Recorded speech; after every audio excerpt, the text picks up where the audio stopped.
Great. Welcome, everyone. We're so glad to have you here. My name is Danielle Barnes. My pronouns are she and her, and I'm the CEO of Women Talk Design. And I'm really thrilled to welcome you to our Speaker Stories event today. We love this series. It gives us an opportunity to spotlight someone from the Women Talk Design community, hear their story and their journey into public speaking and the advice that they've learned along the way. And so I'm going to pass it over to Frances Baguette, who is the operations lead for Women Talk Design and is going to be leading our conversation today. She'll introduce you to our speaker. She'll get started with questions that she has. And then we welcome you to ask your questions as well. So start to think about what you might want to ask our speaker. And then the last 15 minutes, we'll open up breakout rooms and give you all a chance to chat with one another.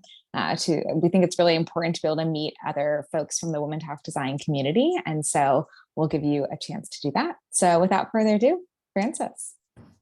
Hello, everyone. Welcome. I just want to say a big, huge thank you for everyone coming and a huge thank you to Bibiana Nunes. I'm super excited to have this conversation with you. We have so much to talk about. And as Danielle said, please put your questions in the chat. I'll be monitoring that and make sure that we get your questions answered as much as we possibly can. A little bit about Bibiana before she goes ahead and gives a better background. Bibiana is a service designer, information architect with an engineering background. She's experienced in coaching startups and more extensively in the retail industry. Bibiana, we are super excited to have you talk with our community. So I would love if you just want to give us maybe a little quick synopsis and background about yourself, that'd be great. Thank you, Frances. I'm really excited to be here and to share my thoughts and experience. Not that it's a lot. I don't consider myself a thought leader or anything. So, but I do think it's important that the community talks to each other, and you get the best that you can get from one another. A little bit about myself. I'm Venezuelan. I've been living in Mexico City for the past 11 years. I started as an information architect, then I did a little bit of service design, and now I'm focused on qualitative research. I've been working alongside Indy Young for the past 3 years, and I am a fervent believer of the problem-based research methodology, and I've been trying and doing my best to teach her knowledge and courses in Spanish. Also for the past 3 years. So it's been my mission to bring knowledge that is mostly confined to the English language into Spanish. I thought to myself at some point, like, I don't need to produce new content all the time. I can't just take this content that it's only in English and bring it to other languages. I translated Abby Covert's book, she's here, How to Make Sense of Any Mess in Spanish. So that was my first effort into that endeavor of bringing knowledge in another language. And yeah, I've been continuing to do that the best way that I can. That's awesome. I feel like you kind of started to answer the next question that I have, which is, why do you speak? And I'd love to hear just a little bit more. And I mean, I can hear and I see that you definitely are a big part of it is wanting to make sure that what's available in the English language is always also available in the Spanish language. And I'd love to hear a little bit more about that and what is really pushing you to speak more. Mm-hmm. Well, I started my first speaking engagements actually in English. I had never done a big speaking engagement in Spanish before, I think. Maybe I had, I'm not sure. But the first one that I have in mind was at IAA Summit 2014 in San Diego.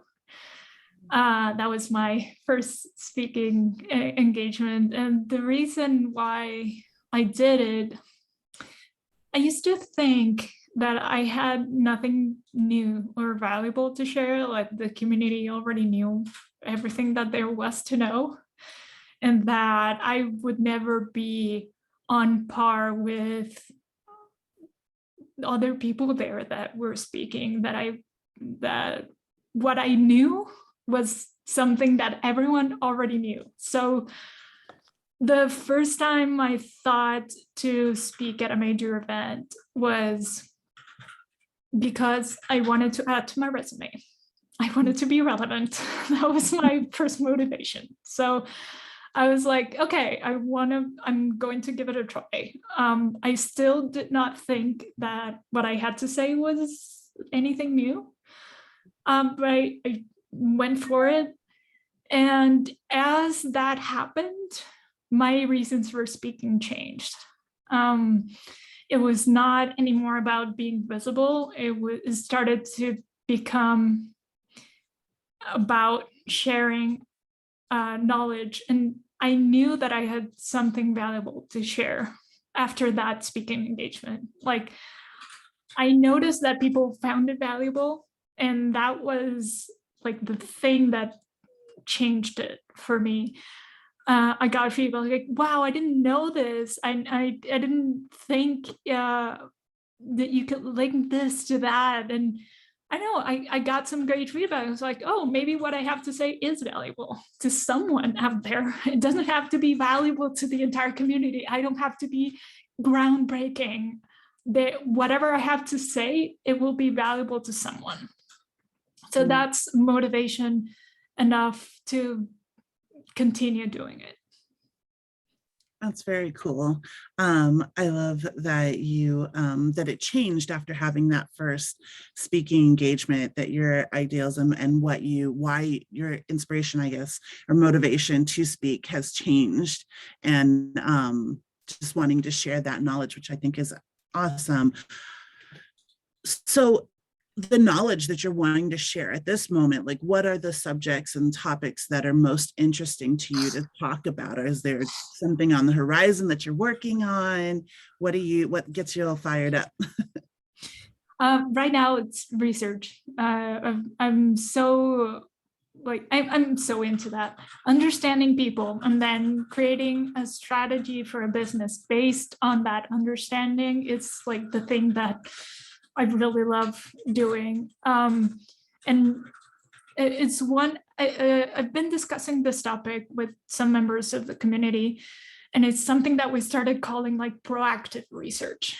The kind of research that you do, not with a deadline in mind and not with the objectives of the quarter in mind, or like, I need to build this next thing. It's the kind of research that you do to create a strategy for the next 5 years. So where is this business going? What kind of thinking styles am I going to support? What kind of thoughts am I going to support? What kind of intentions do I want to support with my business? And those are strategic decisions. It has nothing to do with what's the next feature of your product, but it cascades to that, right? So eventually it leads to your product being with intention, with focus. And, you know, when you help someone accomplish something, that can be profitable too. Who would have thought? That's awesome. I love that. I don't think people value research. Companies don't value research as much as they should, and see like how beneficial it can be. So I love that you share these. You mentioned your first speaking engagement and a little bit about that experience. I'd love to hear a little bit more about that experience and how you got it. What was it like? You know, those types of things. Yeah, well, I decided to apply for it. The topic was seeing, I can't remember the title anymore, but it was around the work that I had done when I was working at Adidas in Mexico, my position was to manage the e-commerce business. Was not any kind of design responsibilities or position, just make it profitable, make it successful. And I decided to do it through design. And I was not in charge of the UI or anything. I was in charge of the information architecture. So how did I make that information architecture into a profitable business, and how to shape services around what is just a website? So I shared my experience about that.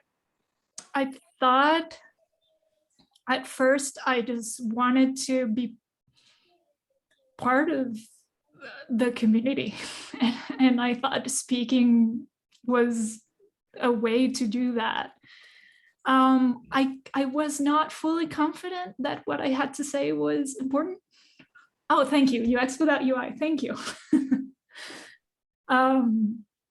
I thought what I had to say was okay. I didn't think much of it. I had no confidence whatsoever on the topic, but I just went for it. I worked with a couple of friends and mentors to get that proposal in, to just make sure it was well written, especially because I had not presented in English before, and I just wanted to make sure it was well written, well communicated, and that it was relevant to the organizers to like choose it to be part of the IA Summit. And after it got accepted, I was like, okay, I have to work now. I have no idea how I'm gonna deliver this whole thought process that I have, because I didn't put it into paper, but let's make the best out of it.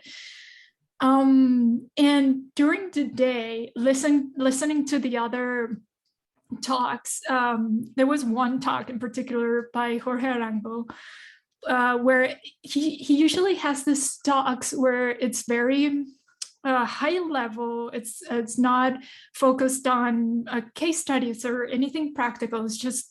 It just makes you think, right? And it just goes your brain blows. But I took some of those elements and I was like, oh, this is a great way to articulate my point. So I just took some ideas of those kind of high level talks and just put them on the presentation and quoted them. I was like, well, this morning when Jorge said this and this and this is what he meant. So that was an interesting way, and people really appreciated that I took some ideas from other talks and just integrated them. And I was really nervous. I remember the one thing that really helped me nail it was practicing. Had I gone there without practicing once, it would have been a disaster. My first practice was like, I could not articulate things. It was so clear in my head at that time. And when I started like saying words to convey what I wanted to say, it just didn't make a lot of sense. So that practice session really helped me like get the rust out of the talk. Really, or be able to articulate and say, okay, stop, I'm not making sense. What is it that I'm really trying to say? And it really helped me like smooth some things out on the day of. I remember Alberta Soranzo was there being supportive, and he gave me a shot of tequila right before going on stage, so I would like mellow out. It didn't do much because I have like all of this adrenaline, so but it was a great way to like get it out of the way and convince myself, okay, I can do this. Yes, it could have gone better. Yes, there are some things that would have been way different today, that I would talk about differently today. it doesn't matter. It's good enough. And one thing that I really kept in my mind was people are there to see me succeed. They are not there to see me fail. They're not hoping that I fail. I'm the one that's really scared of failing, but they're there, and anyone that's looking at you in a conference wants you to succeed.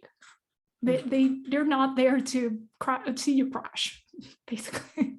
Yeah, I love that. That's something I have heard a lot myself.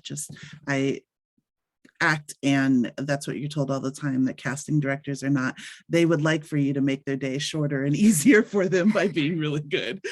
And when you have that perspective, it makes it a lot easier, and really does help to calm those nerves. You talked about the fact that your first speaking engagement was the first time that you were speaking and doing a presentation in English. And I would love for you to kind of talk more about English not being your first language, and what it was like for you first getting started in speaking, how you overcame any nerves and things. And really, you said that you did a lot of practicing, but are there any other tricks of the trade for people that are in a similar situation? Mm-hmm. Well, in my case at the moment, I felt really confident in having a conversation in English, but presenting is another thing, like nailing the technical terms and really conveying what your thoughts are in your head. Like, one thing that I think really helped me was thinking about the presentation in English from its conception, not trying to make sense of it in Spanish in my head and then translate it, because it takes additional effort. So thinking about it in English from conception is a really good idea. And something that I do now, I didn't do then, but it would have been wise, is to write notes in each slide. Because even though I might not say those notes just as they're written, the act of writing them helps me really articulate what I want to say, and really not stumble upon words, and not really trying to translate in my head as I'm trying to make sense of stuff. And I think that's a good idea for, yeah. Oh, sorry. That's a good idea for presenters to not have to improvise at the moment. So you want to limit the amount of improvisation that you have to do, because improvisation takes extra time of thought. At some point in my life, I stopped translating in my head. I just thought in English, but in order to get to that, you need a lot of practice, and you evolve to that. It's not like you were born being bilingual. And in order to do that, one thing is practice. But while you cannot think in English, just trying to conceive the presentation in that language and minimizing the amount of improvising that you have to do will help you be more articulate. So you want to avoid improvisation. When you get asked a question, well, you have to improvise there. You need to build a thought, and that's okay. But in order to, especially to give you confidence that you're not going to fail or say something wrong, just take whatever steps you need to take to minimize the improvisation. I'm not saying you have to memorize it, though. I don't think it's a good idea to memorize a presentation, but writing really detailed notes in each slide will help you not have to improvise.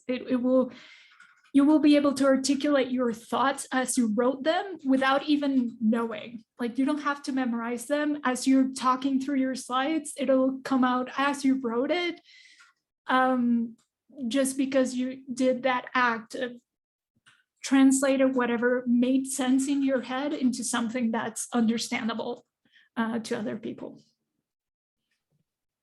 That's really good. I love the idea of minimizing how much you improv, like really just knowing what you're talking about and making sure that you're so familiar with the material that it is like natural and you already have like very clear statements to make, which I think is something that we don't think about all the time. We don't realize how much we do improv as we speak. And so I really love that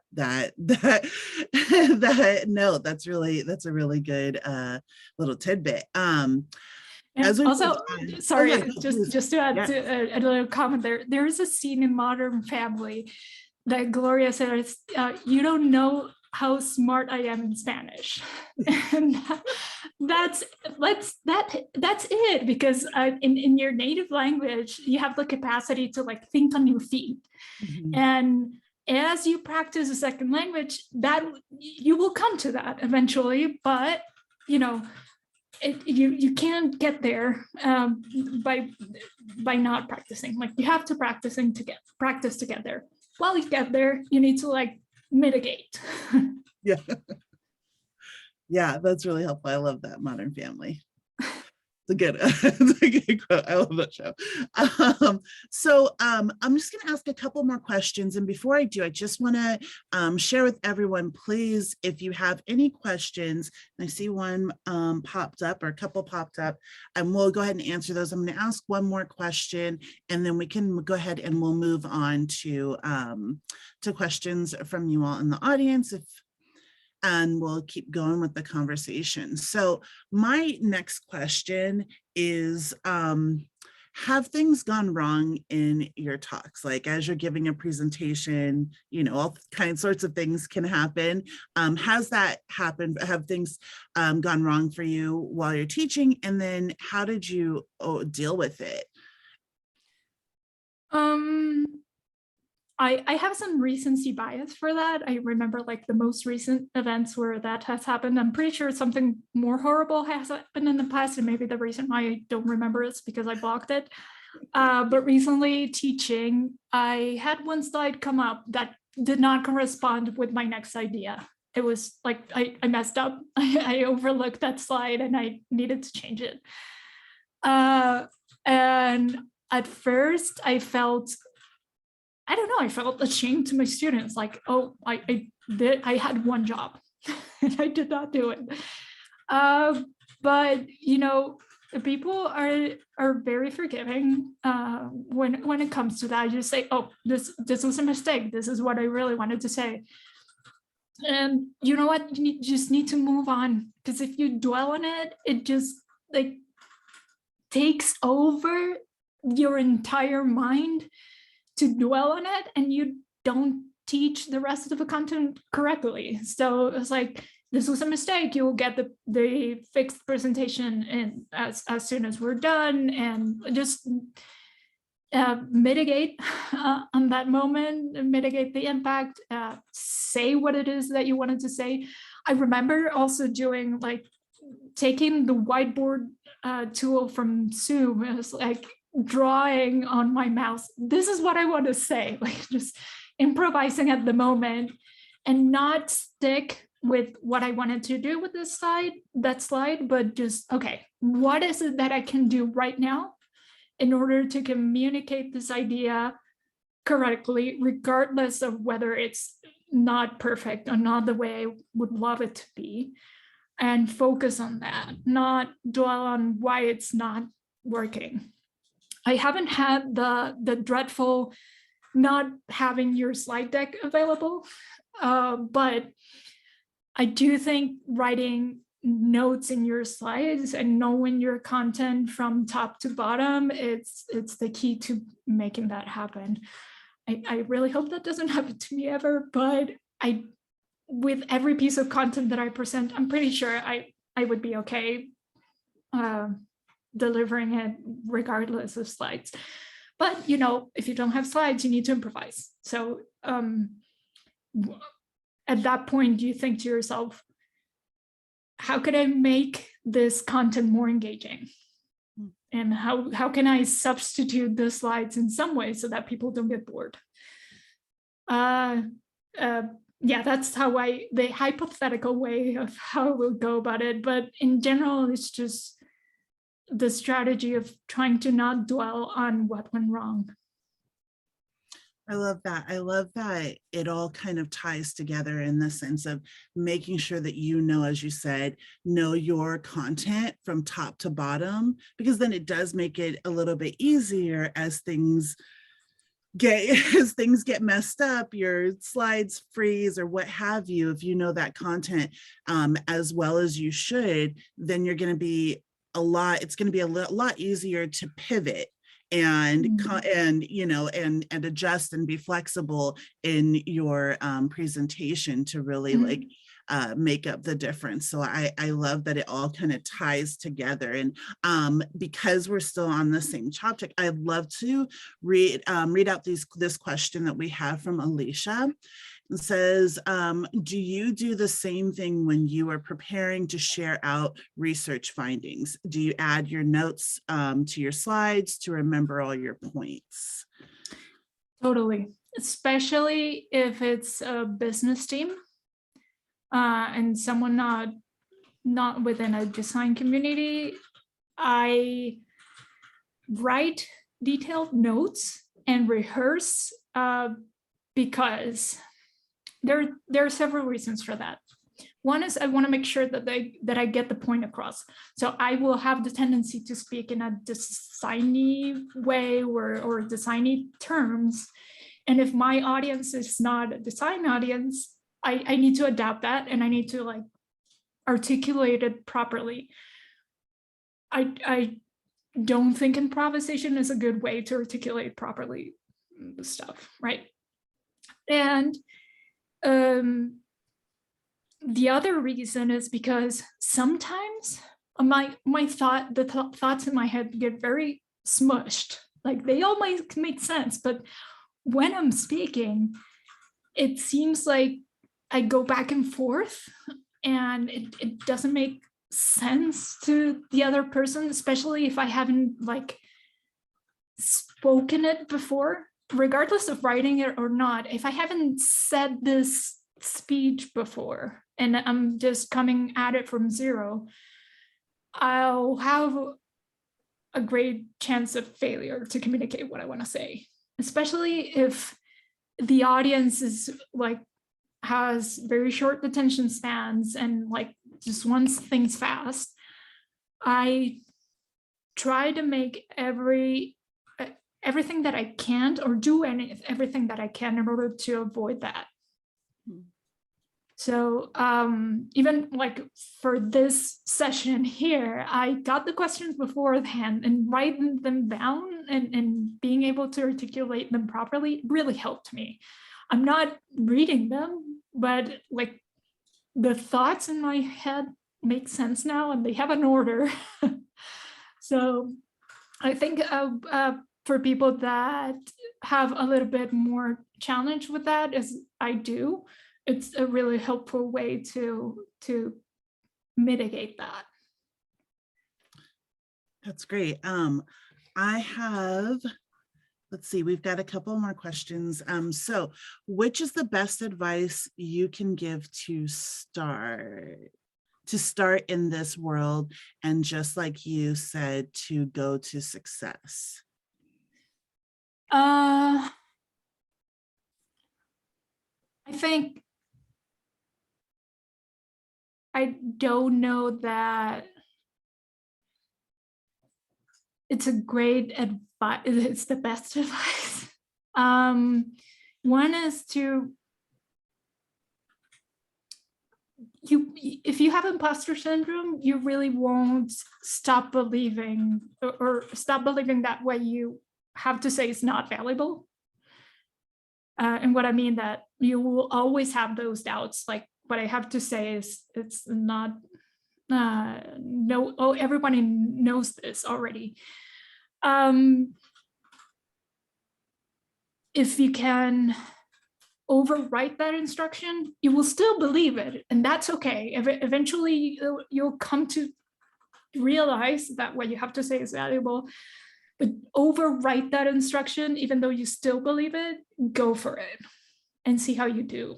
And even if you might fail, because you might fail, what can you learn from it so that you don't fail afterwards, or that you don't fail later?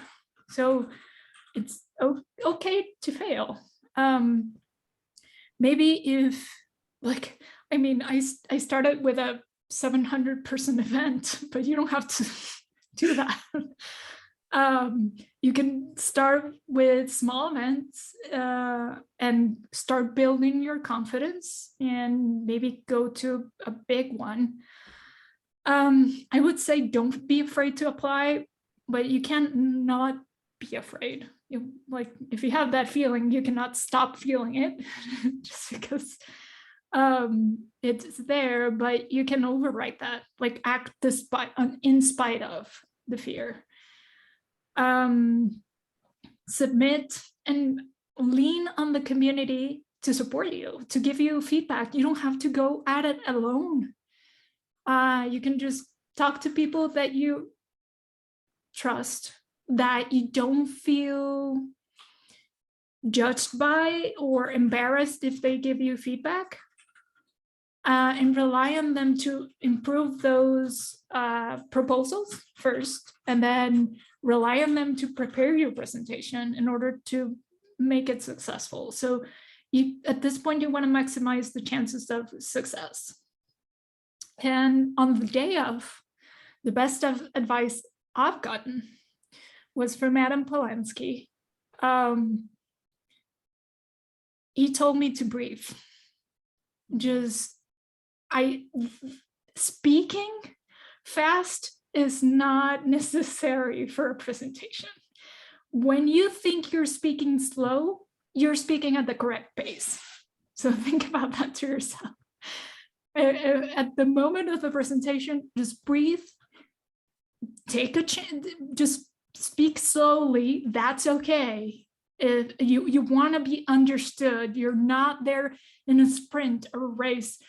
And maybe your thought process internally is, I want to get this over with, but you don't need to rush through it. If you're speaking slowly, you are at the correct pace. If you need to take a couple of seconds to think, take a sip of water. And that's okay. People are not there in a rush either. They're with you. They're present with you. So just going slowly about it it's okay.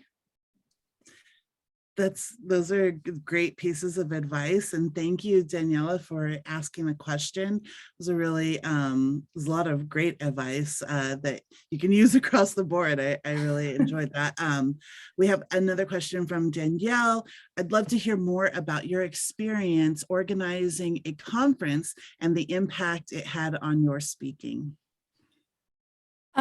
Well, yeah, I was co-chair for the IA conference now in 2019 in Orlando, and it didn't have a lot of impact on my speaking per se, but I started to be more patient with organizers for sure. Like on the day of, not trying to put a lot of pressure on them, just, okay, is this something that I can deal with myself, or do I really need an organizer for this? And also communicating my proposals better, because I know what it takes to curate an event now.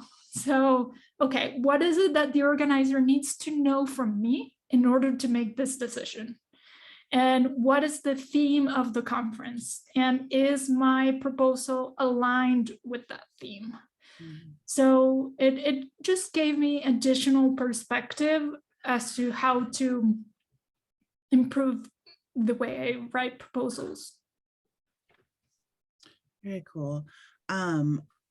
I would love to hear a little bit. Let me see if we have another. We do have another question. So let's go to that question. Says, I recall you spoke on a panel, and this is from Samantha. I recall you spoke on a panel at Southwest by South. South by Southwest. South by Southwest. I've been there. What did you learn from that experience? How was it different and the same from being a solo speaker? Well, it wasn't a panel, it was a workshop. But it was like an 1.5 hour workshop. I did it with Russ Unger and Amy Marquez. I was intimidated.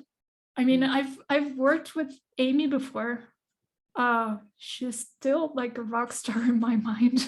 So, and she was my co-chair for 19. So I have a close relationship with her. It still feels like you're among giants. And Russ, I had never worked with Russ before. It still feels like I was like the runt of the litter, I guess.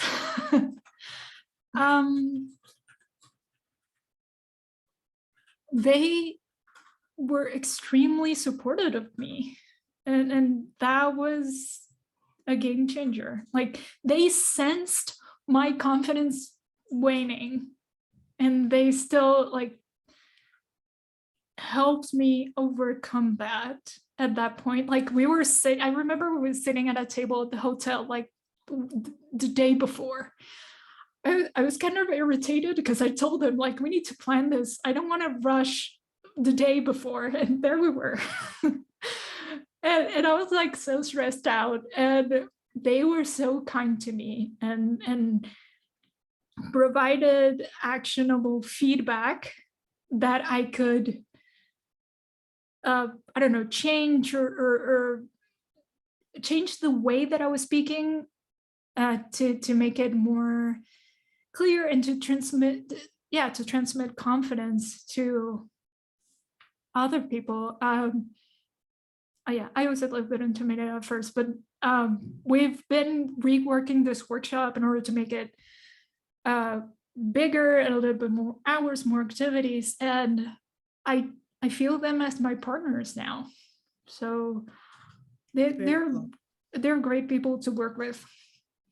That's very cool. And with talking about the workshops that you do, quick question that I have about that is, how do you decide to turn an idea into a workshop? So something that you've presented or what have you, what makes you go, you know what, this should be a workshop? Just anything that requires practice in order to land it. For example, there are different levels of keynotes and the way that speakers and conferences approach their talks. So you have like the Andrea Rasmides and the Jorge Arangos, where you have like high level ideas and then like makes you think and makes your brain hurt. That's one way. That should not be a workshop, for example. And then there are the practical cases. This is what I did in this, facing this challenge. That should also not be a workshop, because that's just a reflection of what you did. But there's also like, I have this framework, and in this context, this is how you can apply it. Let's practice it. That should be a workshop. So that's how I differentiated them in my mind. Like, anything that requires work in order for people to like really understand the theory behind it, that should be a workshop. That's really good.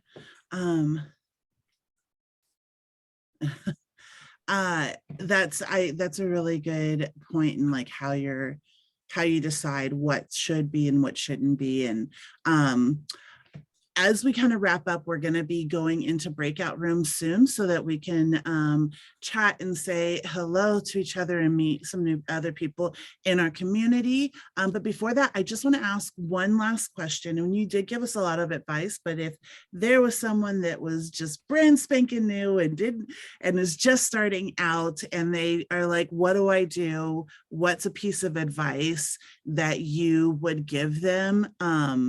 That when they're just starting out? I remember there's one researcher in Mexico, she's called Darinka Buendia. And she was extremely, she has a podcast. And she was extremely, she doesn't have like a dominance of the English language that she would feel confident in interviewing someone, but she went at it despite it. And she interviewed Indy in English. And that was like such a great and brave thing to do, to act in spite of her fear of being judged by not having a good handle on the language. This might be cliche, but just go for it, because people are not expecting you to fail. They're not there to see you fail. They want you to succeed, and they might see you as an example of trying and doing your best effort, doing the best thing that you could have done with what you had at the moment. Yeah, I think that would be my advice. And also practice. Practice is your best friend. If you have doubts about what you're going to say or how you're going to articulate it or getting your point across, get someone in the room with you that you trust, that you don't feel judged by or that you fear them judging you, and have them give you feedback. Practice and have them give you feedback. And if you need to be open to that feedback in order for it to work, but just get that rust out, get that fear out, even though it might feel uncomfortable. The idea of practicing might feel uncomfortable because you have to face your fears before you have to go out or before you intended to face your fears. Practice is your best friend. If anything, get that first rust out of you, and you can practice once more and 2 or 3 times, even if especially if it's your first speaking engagement, or if it's the first time talking about that content. Yeah, just go ahead and practice it in front of a mirror or in front of a colleague or a friend, and your speaking engagement will go so much better because of that. I love that. The entire time I just kept thinking, do the work, do the work, do the work. It's all about doing the work and like just overcoming that fear, pushing through and doing the work. So that's such a great piece of advice that is so simple that I think we forget it. And I appreciate you reminding us of the fact that that's what we have to do. That's what helps us to overcome these fears and things. So I appreciate it. Thank you so very much, Bibiana. It was a great conversation. There's so much more that we could talk about. I do want to give everybody a chance to meet and chat for a few moments. So I do have breakout rooms, and I'd love for y'all to stay and meet each other. We've got a couple of breakout rooms that I'll open up. We'll be in there for about 15 minutes, a little less than 15 minutes. And then once we have the breakout rooms and once that's over, we're all set with the event. Thank you once again, everyone that has come. Bibiana, Thank you, everyone. Thank you so much great wisdom and experience that you shared with us. I really I myself have taken notes. Do the work. That's the big one right there. Do the work. So Thank you very much. And we'll go ahead and we'll hop into our breakout rooms, folks. There we go.